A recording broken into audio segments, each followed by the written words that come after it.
कायम किया है मैंने अदम के वजूद को, दुनिया समझ रही है फना हो गया हूं मैं। नमस्कार, मैं हूं राजीव और आप देख रहे हैं घूमता हुआ आईना। दोस्तों, देश की सियासी पिच पर एक बार फिर बड़ा उलटफेर होने जा रहा है। इस बात के संकेत मौजूदा संसद सत्र से ही मिलने लगे हैं, जहां पहले बजट को लेकर सरकार पर पक्षपात के आरोप लगे और फिर शनिवार को नीति आयोग की बैठक में भी भेदभाव की शिकायत ममता बनर्जी ने की। ममता बनर्जी कोलकाता से दिल्ली बैठक में हिस्सा लेने ही आई थीं, लेकिन बीच बैठक में ही वो उठकर बाहर आ गईं और अपने अपमान की बात मीडिया से की। साथ ही कहा है कि ये उनका नहीं बल्कि पूरे विपक्ष का अपमान है। आपको बता दूं कि विपक्षी इंडिया गठबंधन के 7 मुख्यमंत्री तो पहले ही इस बैठक का बहिष्कार करने का ऐलान कर चुके थे। वहीं बिहार के सीएम नीतीश कुमार तो इस बैठक में शामिल ही नहीं हुए। तो फिर कयास लगने लगे कि क्या बजट में बिहार के लिए अच्छी खासी राशि का प्रावधान होने के बावजूद नीतीश नाराज हैं या उनके पलटने का वक्त आ गया है। इधर उत्तर प्रदेश बीजेपी में अंदरूनी झगड़े अब सतह पर आने लगे हैं और इस कलह के बीच में अखिलेश यादव कभी मानसून तो कभी विंटर ऑफर देकर बता रहे हैं कि उत्तर प्रदेश में भी बीजेपी की सत्ता के दिन पूरे होने वाले हैं। और उधर महाराष्ट्र में शरद पवार पर हमला करना अमित शाह के लिए भारी साबित हो सकता है, क्योंकि अब एनसीपी के दोनों ही धड़े इससे नाराज दिख रहे हैं। खुद शरद पवार ने भी अमित शाह को करारा जवाब दे दिया है। इस सियासी उथल पुथल में कई समीकरणों के बदलने के आसार दिख रहे हैं, लेकिन बीजेपी की राजनीति की एक चीज नहीं बदली है और शायद बदलेगी भी नहीं, और वो है राहुल गांधी पर हमला। जी हां, राहुल गांधी को घेरने की बीजेपी की कोशिशें अब भी जारी हैं और इसी कड़ी में शुक्रवार को राहुल गांधी को मानहानि के एक मुकदमे में उत्तर प्रदेश के सुल्तानपुर जाना पड़ा। सुल्तानपुर के अपने दौरे में राहुल गांधी ने फिर से समाज के अलग अलग वर्गों से मिलने का वक्त निकाल लिया। देश ने अब तक उन्हें किसान, बढ़ई, कूली, राजमिस्त्री, मैकेनिक इन सब के साथ मिलते हुए और इनका काम सीखते हुए देखा था, और अब इसी कड़ी में एक और पेशा जुड़ गया है, जूते बनाने का। जी हां, सुल्तानपुर के रास्ते में राहुल गांधी रामचैत नाम के मोची की दुकान पर रुके और वहां उनसे बात करने के साथ साथ जूता सिलने का हुनर भी सीखा। जिन पेशों को समाज में इज्जत नहीं दी जाती है दोस्तों, उन्हें राहुल गांधी ने एक नई पहचान दे दी है और साथ ही लोकतांत्रिक राजनीति की एक नई परिभाषा भी राहुल गांधी गढ़ रहे हैं, जिसमें धर्म और जाति की सदियों पुरानी बेड़ियों को तोड़ने की सार्थक कोशिश दिख रही है। राहुल गांधी की इस राजनीति से कांग्रेस को सियासी लाभ या फायदा मिलेगा या नहीं मिलेगा, यह तो कहा नहीं जा सकता, लेकिन राजनीति के जरिए न्याय दिलवाने की जो रणनीति राहुल गांधी ने अपना ली है, उससे उनका सियासी कद बेहद ऊंचा हो गया है। तो आइए दोस्तों, आज आईने की नजर से पड़ताल करेंगे कि मोदी राहुल गांधी के सियासी कद का मुकाबला करने के लिए अपनी राजनीति में कोई बदलाव लाएंगे या अपने बचे हुए कार्यकाल में पक्षपात और दुर्भावना के साथ काम करने के आरोप सहते रहेंगे। और यह भी समझेंगे कि क्या मोदी के नेतृत्व में एनडीए हो सकता है किसी बड़े उलटफेर का शिकार। लेकिन आगे बढ़े उससे पहले आइए देखते हैं कांग्रेस पार्टी का यह ट्वीट। जननायक राहुल गांधी जी ने मोची का काम करने वाले हुनरमंद और मेहनतकश परिवार से मुलाकात कर उनकी समस्याएं सुनी। ऐसे करोड़ों परिवारों की खुशहाली के लिए हम लगातार काम कर रहे हैं। इनके साथ हुए हर अन्याय को हराकर इन्हें सामाजिक और आर्थिक न्याय दिलाना ही हमारा संकल्प है। तो कांग्रेस ने अपने इस ट्वीट में साफ कर दिया है कि उसके न्याय पत्र यानी चुनाव के घोषणा पत्र में जिस सामाजिक और आर्थिक न्याय दिलाने का संकल्प बताया गया था, वो लगातार उस पर काम कर रही है। राहुल गांधी अब नेता प्रतिपक्ष हैं और वो लगातार अपनी भूमिका और जिम्मेदारी को लेकर सजग दिखाई दे रहे हैं। हालांकि बीजेपी उन पर उंगली उठाने का कोई मौका नहीं छोड़ती, चाहे संसद में राहुल कुछ कहें या बाहर कुछ कहें, बीजेपी उसमें खोट निकालने की कोशिश करती ही रहती है और हर बार नाकाम हो जाती है। शुक्रवार को राहुल गांधी को 2018 के मानहानि मुकदमे में सुनवाई के लिए सुल्तानपुर जाना पड़ा था। यह मामला कर्नाटक चुनाव के वक्त का ही था, जब राहुल गांधी ने कथित तौर पर अमित शाह पर कोई टिप्पणी की थी, जो उस वक्त बीजेपी अध्यक्ष थे।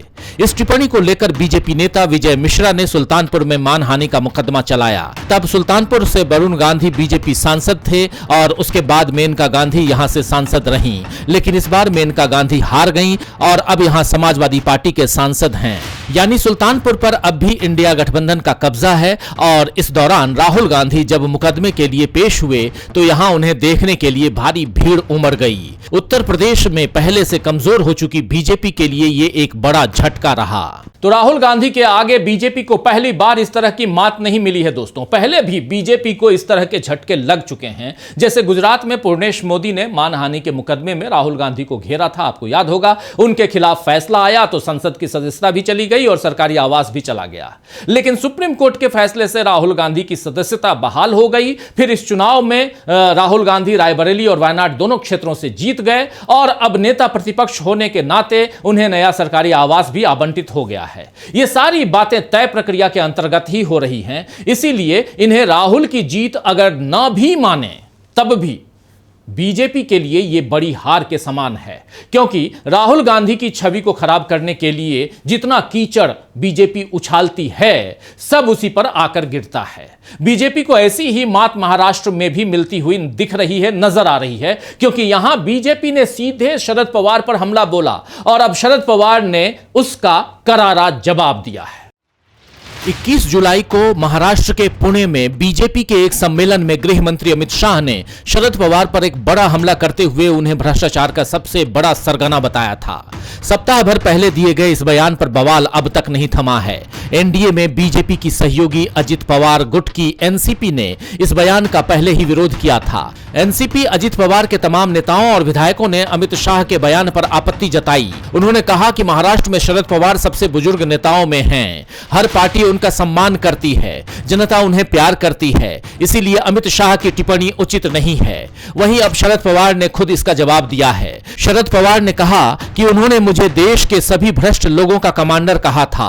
अजीब बात है कि गृह मंत्री एक ऐसे व्यक्ति हैं जिन्होंने गुजरात के कानून का दुरुपयोग किया और इसके लिए सुप्रीम कोर्ट ने उन्हें गुजरात से निष्कासित कर दिया।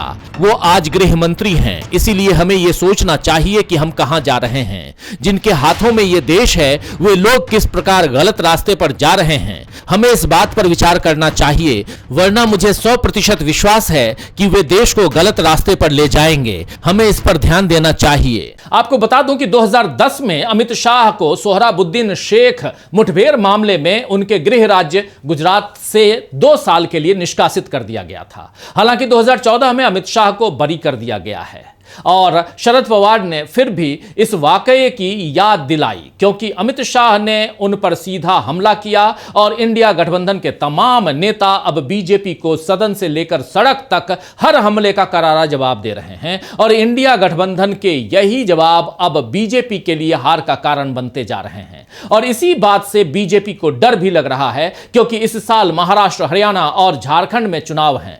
महाराष्ट्र में लोकसभा चुनावों में एनडीए केवल 17 सीटें ले पाई और अब अजीत पवार भी नाराज दिख रहे हैं। तो देखना होगा कि एनडीए को और कितना झटका लगता है।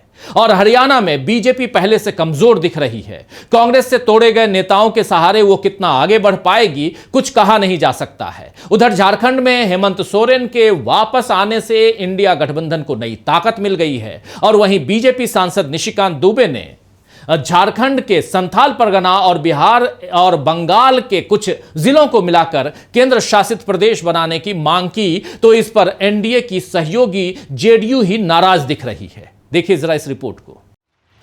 गुरुवार को लोकसभा में बीजेपी सांसद निशिकांत दुबे ने झारखंड में घट रही हिंदू आबादी, बांग्लादेशी घुसपैठ, धर्मांतरण और एनआरसी को मुद्दा बनाते हुए कहा कि बांग्लादेशी घुसपैठिए आदिवासी महिलाओं से शादी कर उन्हें मुसलमान बना रहे हैं।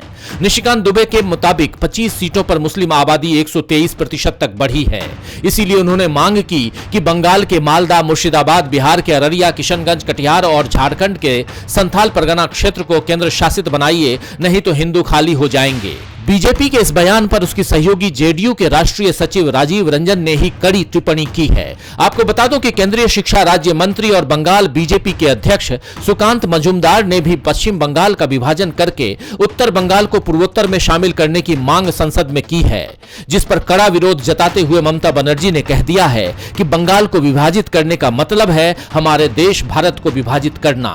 हम इसका समर्थन नहीं करते हैं। तो पश्चिम बंगाल में भी बीजेपी सत्ता में नहीं आ पाई थी और न ही झारखंड की सत्ता उसे मिली, लेकिन अब इन दोनों राज्यों की सत्ता में लौटने के लिए बीजेपी फिर से धार्मिक और भौगोलिक आधार पर बांटने का खेल खेल रही है। याद कीजिए, झारखंड में ही मोदी ने कपड़ों से पहचान वाला बयान दिया था। दरअसल धार्मिक ध्रुवीकरण की राजनीति ही अब तक बीजेपी की ताकत बनी रही है, लेकिन इन लोकसभा चुनावों ने बीजेपी की इस ताकत को भी नकार दिया। इसीलिए राम मंदिर का उद्घाटन बीजेपी के काम नहीं आया। हाल ही में कांवड़ यात्रा में नाम और पहचान उजागर करने का मामला भी उल्टा पड़ गया और इधर बीजेपी में अब अंदरूनी कलह भी सतह पर दिखने लगी है।